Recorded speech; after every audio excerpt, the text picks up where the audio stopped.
작년 이맘때 당신의 퇴근길을 기억하십니까? 대형 마트의 계산대 앞에서 혹은 편의점의 매대 앞에서 당신은 묘한 위질감을 느꼈을지 모릅니다.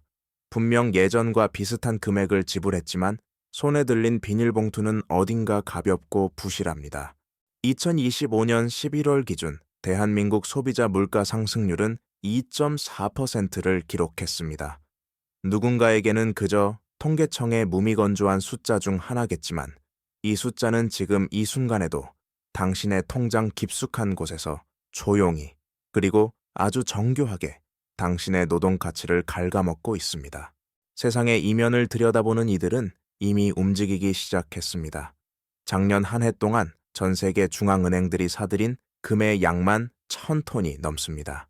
레이 달리오 같은 시대의 투자가들은 현금은 쓰레기라고 단언하며 실물 자산의 요새로 숨어들었습니다.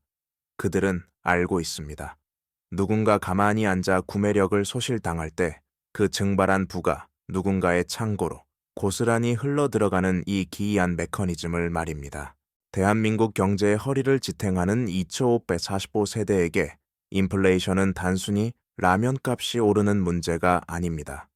그것은 당신이 가족과 보낼 시간을 담보로 맞바꾼 그 소중한 월급이 당신의 동의도 없이 매일 조금씩 녹아내리는 소리 없는 학살에 가깝습니다. 한국은행이 목표로 하는 2%의 물가 상승률은 3개월째 그 한계선을 넘나들고 있습니다. 당신의 은행 예금 금리가 2%라면 당신은 수익을 내는 것이 아니라 매년 0.4%씩 가난해지고 있는 셈입니다. 숫자는 늘어나는데 살 수 있는 것은 줄어드는 기이한 착시 현상. 우리는 이 현상을 구매력 손실이라고 부르지만 실상은 시스템이 설계한 거대한 약탈의 서막일지도 모릅니다. 지금 당신의 수영장에는 바닥에 아주 작은 구멍이 뚫려 있습니다. 당신이 연봉 인상과 예금 이자라는 호스로 열심히 물을 채우고 있는 동안에도 보이지 않는 곳에서 물은 계속해서 빠져나갑니다. 그런데 더 섬뜩한 사실은 그 빠져나간 물이 어디론가 사라지는 것이 아니라는 점입니다. 수영장에서 빠져나간 물은 결코 증발하여 사라지지 않습니다.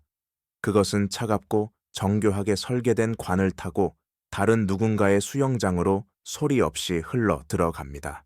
이것은 단순한 경제 현상이 아니라 부의 거대한 강제 이주입니다. 당신이 가족과의 저녁을 포기하고 주말을 반납하며 일터에서 일궈낸 그 소중한 구매력은 당신의 허락도 없이 부동산을 선점한 자, 주식이라는 파도에 올라탄 자, 그리고 무엇보다 영리한 빚을 진 자들의 수영장을 채우고 있습니다.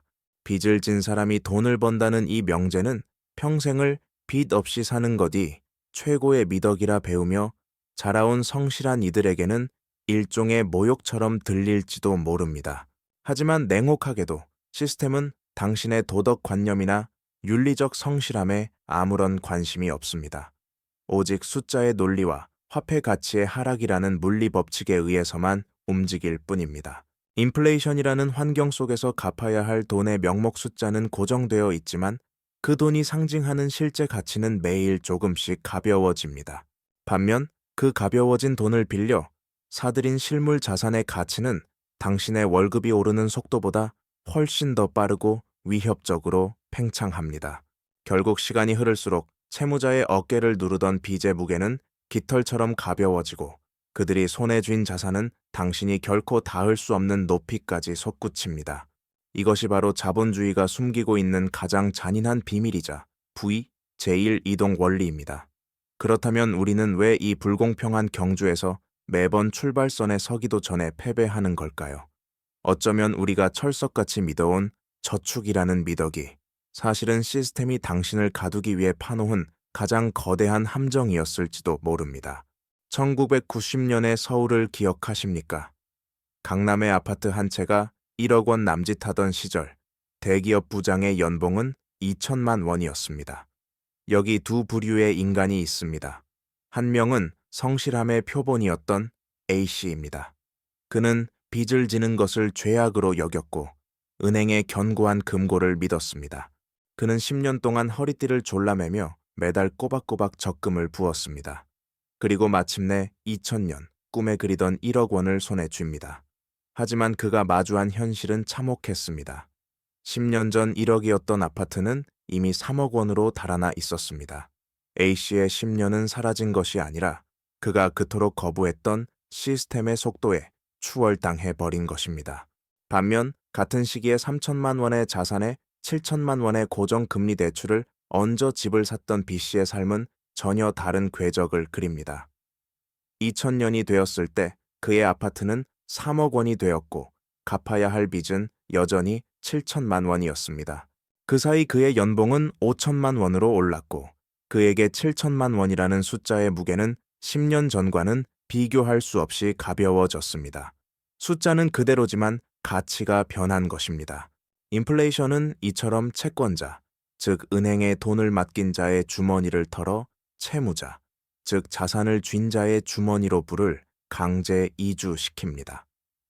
성실하게 저축했던 A씨는 자신도 모르는 사이에 타인의 부를 증식시켜주는 조력자가 되었고 위험을 감수했던 B씨는 시스템의 파도를 타고 계급의 사다리를 올랐습니다. 이것이 우리가 마주한 첫 번째 불쾌한 진실입니다. 하지만 더 섬뜩한 것은 부의 이동이 단순히 빚을 내고 안 내고의 차이에서 결정되지 않는다는 점입니다. 돈이 세상에 처음 풀려 나올 때 그 돈이 누구의 손에 가장 먼저 닿느냐는 공급의 순서가 당신의 계급을 결정짓는 더 잔인한 법칙이 숨어 있습니다. 부의 이동은 단순히 빚의 유무에서 그치지 않습니다. 그보다 훨씬 더 교묘하고 보이지 않는 질서가 우리 삶을 규정하고 있습니다. 18세기 프랑스의 경제학자 리처드 캔틸러는 현대 자본주의의 가장 치명적인 모순 중 하나를 발견했습니다. 바로 돈은 결코 모든 사람에게 동시에 공평하게 도달하지 않는다는 사실입니다. 우리는 이를 캔틸런 효과라고 부릅니다. 한번 상상해 보십시오. 마을 축제에서 구청장이 주민들에게 10만 원권 쿠폰을 뿌립니다. 하지만 이 쿠폰에는 보이지 않는 순번이 매겨져 있습니다. 구청장과 가까운 이들은 축제가 시작되기도 전날 밤 미리 쿠폰을 손에 넣습니다. 그들은 아직 가격이 오르지 않은 상점의 가장 귀한 물건들을 싹쓸이합니다. 다음 날 물건을 판 상점 주인들은 돈이 넘쳐나자 가격표를 고쳐 쓰기 시작합니다. 축제가 한창일 때 도착한 평범한 주민들은 이미 치솟은 가격표 앞에서 당혹감을 느낍니다. 그리고 축제가 끝날 무렵 가장 멀리 살던 가난한 이들이 도착했을 때 그들의 손에 쥐어진 쿠폰은 이미 종이 조각에 불과합니다. 세상의 모든 물건값이 쿠폰의 가치보다 더 높이 뛰어버렸기 때문입니다. 실제 경제 시스템도 이 잔인한 축제와 다르지 않습니다. 2020년 팬데믹의 공포가 전 세계를 덮쳤을 때 한국은행은 기준금리를 0.5%까지 낮추며 시장의 유동성이라는 이름의 돈을 쏟아부었습니다.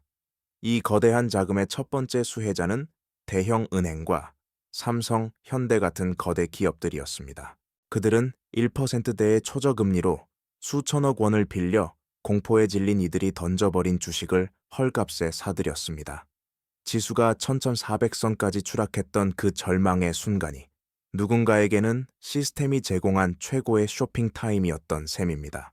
돈이 권력의 정점에서 시작해 자산가들의 주머니를 거쳐 흐르는 동안 자산 가격은 폭발적으로 팽창합니다. 당신의 월급이 제자리 걸음을 하는 동안 강남의 아파트는 10억에서 20억으로, 우량 기업의 주가는 2배로 치솟습니다. 마침내 그 돈이 임금 인상이라는 이름으로 당신의 통장에 도착했을 때 세상의 모든 것은 이미 당신이 감당할 수 없는 가격이 되어 있습니다.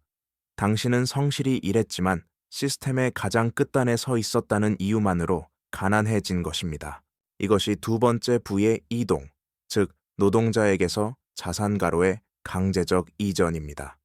더욱 소름 끼치는 사실은 이 모든 과정이 어떤 법도 어기지 않았으며 누군가의 악의가 아닌 철저히 계산된 시스템의 설계도대로 움직였다는 점입니다. 하지만 이 거대한 약탈의 연쇄 고리 끝에는 우리가 차마 상상하지 못한 가장 거대한 포식자가 기다리고 있습니다. 노동의 가치가 화폐의 팽창 속도를 따라잡지 못하는 순간 사회의 근간은 소리 없이 무너져 내립니다. 2020년 전 세계가 전염병의 공포로 멈춰 섰을 때 역설적으로 자본의 시계는 그 어느 때보다 빠르게 돌아갔습니다. 한국은행이 기준금리를 0.5%까지 끌어내리며 시장에 유동성을 공급했을 때 그 돈은 결코 평등한 속도로 퍼지지 않았습니다. 1단계는 거대 자본의 시간이었습니다. 대기업들은 1%대의 금리로 조 단위의 자금을 수혈받았습니다. 코스피가 1400선에서 비명을 지르던 그 찰래, 누군가는 그 저렴한 돈으로 주식을 쓸어 담았습니다. 2단계는 자산가들의 시간이었습니다. 2020년 말부터 주식과 부동산으로 돈이 몰리며 코스피는 3천을 돌파했고 10억 하던 강남의 아파트는 1년 만에 20억이 되었습니다. 가만히 앉아있던 자산가들의 부가 아무런 노동 없이 2배로 불어나는 동안 당신은 무엇을 하고 있었습니까? 이것은 단순한 격차가 아니라 시스템이 강제한 부의 재편입니다. 마지막 3단계에 이르러서야 비로소 노동자의 시간이 찾아옵니다. 2020년 동결되었던 당신의 연봉이 2021년 3% 올랐을 때 당신은 아주 잠시 안도했을지도 모릅니다. 하지만 그 안도는 곧 처참한 깨달음으로 바뀝니다.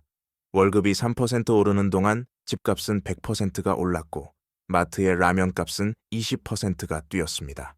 당신이 저축한 돈의 가치는 이미 반토막이 났고 당신의 노동은 자산가들이 누리는 축제의 비용을 지불하는 소모품으로 전락했습니다. 더 섬뜩한 것은 이 비극이 누구의 악의로 일어난 것이 아니라는 사실입니다. 이것은 법을 어긴 범죄가 아니라 현대 금융 시스템이 애초부터 그렇게 설계되었기 때문입니다. 돈은 권력의 정점에서 시작해 자산을 거쳐 가장 마지막에 노동자에게 도달합니다. 그리고 그 긴 여정 동안 돈의 구매력은 자산가들에 의해 모두 선점당하고 당신의 손에 쥐어지는 것은 이미 산소 수치가 희박해진 낡은 화폐뿐입니다. 하지만 이 잔인한 사슬의 끝에는 우리가 미처 보지 못한 그리고 거부할 수 없는 가장 거대한 포식자가 숨어 있습니다. 개인과 기업을 넘어 이 모든 시스템을 유지하기 위해 당신의 주머니를 합법적으로 털어가는 존재, 바로 국가라는 이름의 가장 거대한 채무자입니다.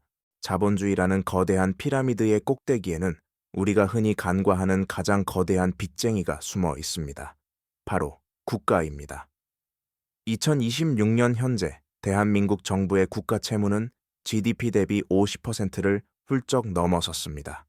나라가 한 해 동안 벌어들이는 모든 가치의 절반 이상이 이미 빚으로 저당 잡혀 있다는 뜻입니다. 이 거대한 부채를 정부는 어떻게 해결할까요? 가장 정직한 방법은 세금을 올리는 것입니다.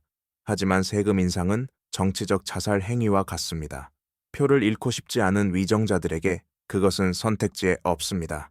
대신 그들은 훨씬 더 은밀하고 우아하며 대중이 눈치채지 못하는 방법을 선택합니다. 바로 인플레이션을 이용해 부채의 실질 가치를 녹여버리는 것입니다. 원리는 간단합니다. 정부가 2020년에 발행한 100조 원의 국채를 당신의 국민연금과 은행, 보험사가 샀다고 가정해 봅시다. 결국 당신의 돈입니다. 5년에서 10년 뒤 정부는 약속대로 100조 원을 갚습니다. 숫자는 정확히 일치합니다. 하지만 그 사이 물가가 매년 3%씩 올랐다면 정부가 돌려주는 100조 원으로 살 수 있는 물건의 양은 빌릴 때보다 훨씬 줄어들어 있습니다. 정부는 약속을 지켰지만 당신의 구매력은 소리 없이 증발했습니다. 학자들은 이를 금융 억압이라 부릅니다. 세금 고지서도 없고 새로운 법도 없지만 당신의 주머니에서 정부의 부채 칸으로 부가 강제로 이전되는 현상입니다. 제2차 세계대전 직후 GDP의 120%에 달했던 미국의 부채가 1980년대에 30% 수준으로 떨어진 비결은 성실한 상환이 아니었습니다. 수십 년간 지속된 인플레이션이 국민의 저축을 야금야금 갉아먹으며 정부의 빚을 대신 갚아준 결과였습니다. 섬뜩한 사실은 이 약탈적 메커니즘이 2026년 지금 이 순간에도 당신의 통장 안에서 작동하고 있다는 것입니다. 당신이 안전하다고 믿으며 은행에 묻어둔 그 현금은 사실 국가의 부채를 대신 짊어지고 서서히 녹아내리는 얼음 덩어리에 불과할지도 모릅니다.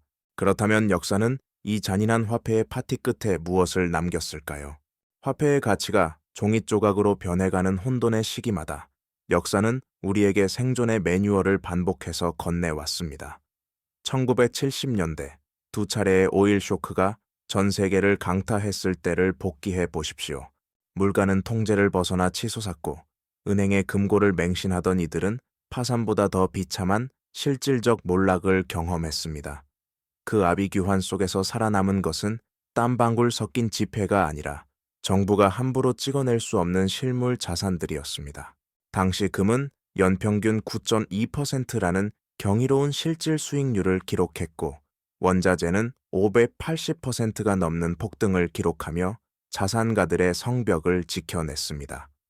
반면 안전하다고 믿었던 현금과 채권은 마이너스 수익률이라는 차가운 성적표를 남긴 채에 증발했습니다. 워런 버핏은 이 냉혹한 생존 게임의 핵심을 꿰뚫고 있었습니다. 그는 말합니다. 가격을 올려도 고객이 떠나지 않는 기업을 사라.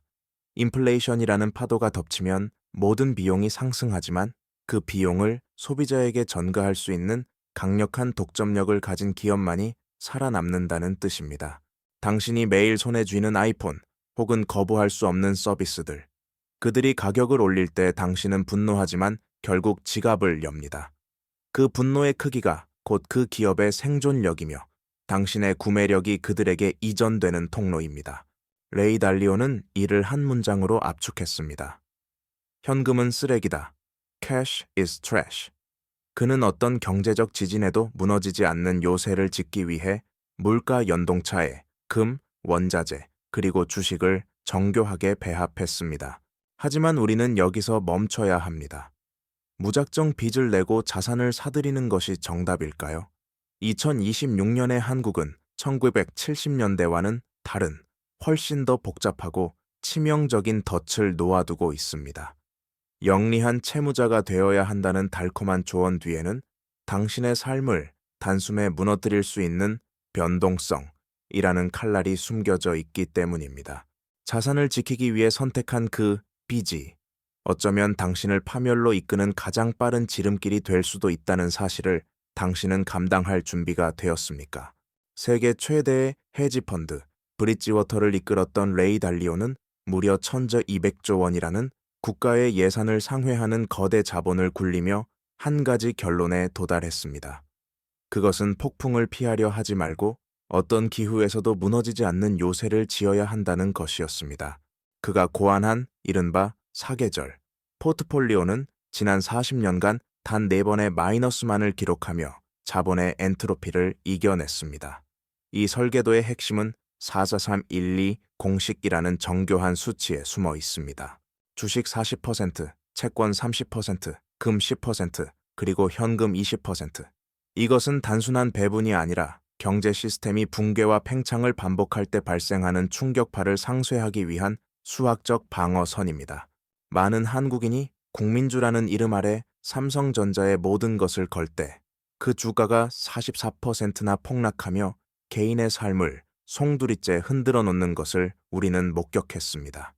레이 달리오는 그런 도박을 경멸합니다. 그가 제안하는 40%의 주식은 특정 기업의 운명에 베팅하는 것이 아닙니다. S&P 500이나 나스닥과 같은 인류의 생산성 그 자체에 투자하는 ETF를 의미합니다. 여기에 주식이 피를 흘릴 때 버팀목이 되어줄 미국 국채 30%를 배치합니다. 화폐 시스템에 대한 신뢰가 바닥날 때를 대비한 최후의 보험으로 금 10%를 채워 넣습니다.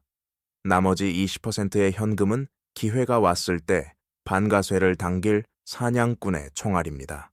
실제로 2008년 금융위기 당시 전 세계가 절반의 자산을 잃으며 비명을 지를 때 이 포트폴리오는 오히려 14%의 수익을 내며 건재함을 과시했습니다. 이것이 가능한 이유는 자산들이 서로의 손실을 메워주는 비상관성의 원리 때문입니다. 하지만 단순히 이 비율대로 나누는 것만으로 충분할까요? 시간은 공평하게 흐르지 않으며 당신이 20대인지 혹은 은퇴를 앞둔 50대인지에 따라 이 요새의 설계도는 완전히 달라져야 합니다. 당신의 남은 생애를 결정지을 이 정교한 시간의 함수를 당신은 제대로 계산해 본 적이 있습니까? 시간은 모두에게 공평하게 흐르는 것처럼 보이지만 경제적 생존의 관점에서 시간은 철저히 비대칭적인 자원입니다. 당신이 가진 시간의 총량에 따라 당신이 감당해야 할 위험의 무게도 달라져야 합니다. 여기 100-나이라는 냉혹한 공식이 있습니다. 100에서 현재 당신의 나이를 뺀 수치만큼을 주식과 같은 위험 자산에 배분하고 나머지를 안전 자산에 두라는 이 공식은 단순한 산수가 아닙니다. 그것은 당신의 남은 생애가 시장의 발작을 견뎌낼 수 있는 심리적 내구도를 측정하는 척도입니다. 20대의 당신은 자산은 없으나 시간이 넘쳐나는 시간 부자입니다. 100에서 25를 뺀 75%를 주식에 던져넣고 시장의 폭락을 온몸으로 맞서도 괜찮습니다. 당신에게는 상처를 회복할 수 있는 수십 년의 세월이 담보되어 있기 때문입니다. 하지만 40대, 이른바 샌드위치 세대에 접어든 당신의 상황은 다릅니다. 아이들의 학원비와 노부모의 부양, 그리고 자신의 은퇴가 가시권에 들어온 45세의 당신에게 허용된 위험은 55%뿐입니다. 한 번의 폭락이 당신의 노후를 송두리째 앗아갈 수 있기에 당신은 서서히 수익보다 수성을 고민해야 하는 시점에 도달한 것입니다. 그러나 더 중요한 것은 이 비율을 유지하는 행위, 즉 리밸런싱입니다. 분기마다 한 번씩 당신은 당신의 욕망과 싸워야 합니다. 주식이 올라 수익이 나면 기뻐하며 더 사는 것이 아니라 오히려 그 수익금을 잘라내어 지루한 채권과 금을 사들여야 합니다. 반대로 주식이 폭락해 모두가 비명을 지를 때 당신은 안전자산을 팔아 피가 낭자한 주식시장으로 들어가는 결단력을 발휘해야 합니다. 이것은 단순히 싸게 사서 비싸게 파는 전략이 아닙니다. 시스템이 당신의 감정을 흔들어 통제력을 앗아가려 할 때 기계적으로 중심을 잡는 생존의 의식입니다. 통계는 말해줍니다. 리밸런싱을 실천한 자와 방치한 자의 수익률 차이는 10년 뒤 20% 이상 벌어집니다. 1,000만 원이 2,000만 원이 되는 복리의 마법은 오직 이 지루하고 고통스러운 규율을 지킨 자들에게만 허락되는 경력금입니다. 하지만 이 모든 전략을 알고도 대다수가 실패하는 이유는 무엇일까요? 그것은 우리가 마주한 2026년의 한국 경제가 과거의 데이터로는 설명되지 않는 전례 없는 균열을 보이고 있기 때문입니다. 우리는 지금 단 한 번도 경험하지 못한 거대한 안개 속으로 진입하고 있습니다. 2026년의 대한민국은 원화 약세의 고착화, 끈적하게 달라붙은 고물가, 그리고 방향을 잃은 금리라는 삼중고의 파도 앞에 서 있습니다. 환율 1,500원 시대가 도래한다는 것은 단순히 수입 물가가 오른다는 뜻이 아닙니다. 그것은 당신의 원화 자산이 국제 무대에서 그 위상을 잃고 침몰하고 있다는 시스템의 경고등입니다. 이제 우리는 선택해야 합니다. 시스템의 톱니바퀴로 남아 조용히 마모될 것인지 아니면 이 거대한 흐름을 이용하는 설계자가 될 것인지 말입니다. 당신이 오늘 당장 실행해야 할 생존의 수칙은 명확합니다. 첫째, 현금 비중을 20% 이하로 낮추십시오. 생활비 6개월치를 제외한 나머지 현금은 매일 2.4% 이상의 속도로 녹아내리는 얼음 덩어리일 뿐입니다. 둘째, 당신의 자산 중 최소 30%를 달러 자산으로 전환하십시오. 원화라는 로컬 화폐의 한계를 넘어 기축통화의 방패 뒤로 당신의 가족을 대피시켜야 합니다.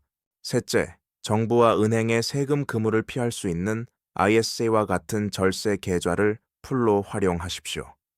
국가가 당신의 구매력을 금융 억압으로 앗아가려 할 때 당신은 비과세라는 합법적인 요새를 구축해야 합니다. 그리고 마지막으로 금과 같은 실물 자산을 포트폴리오의 10% 내외로 반드시 보유하십시오. 그것은 화폐 시스템 자체가 흔들릴 때 당신의 추락을 막아줄 유일한 낙하산입니다. 정리하겠습니다. 인플레이션은 결코 공평하지 않습니다. 준비되지 않은 이들에게는 평생의 노력을 앗아가는 재앙이지만 원리를 깨달은 이들에게는 부의 계급을 바꿀 유일한 기회입니다. 지금 이 순간에도 당신의 돈은 움직이고 있습니다. 채권자에서, 채무자로, 노동자에서, 자산가로, 그리고 국민의 주머니에서 정부의 금고로 말입니다. 지금 당장 당신의 통장을 열어보십시오. 그곳에 찍힌 숫자가 당신을 안심시키고 있다면 당신은 이미 시스템에 가장 맛좋은 먹잇감이 되어 있는지도 모릅니다. 현금을 자산으로, 막연한 두려움을 냉철한 기회로 바꾸십시오. 당신이 변하지 않으면 당신의 미래는 이미 타인의 손에 의해 쓰여진 시나리오대로 흘러갈 것입니다. 당신의 생존은 오직 당신의 결단에 달려 있습니다.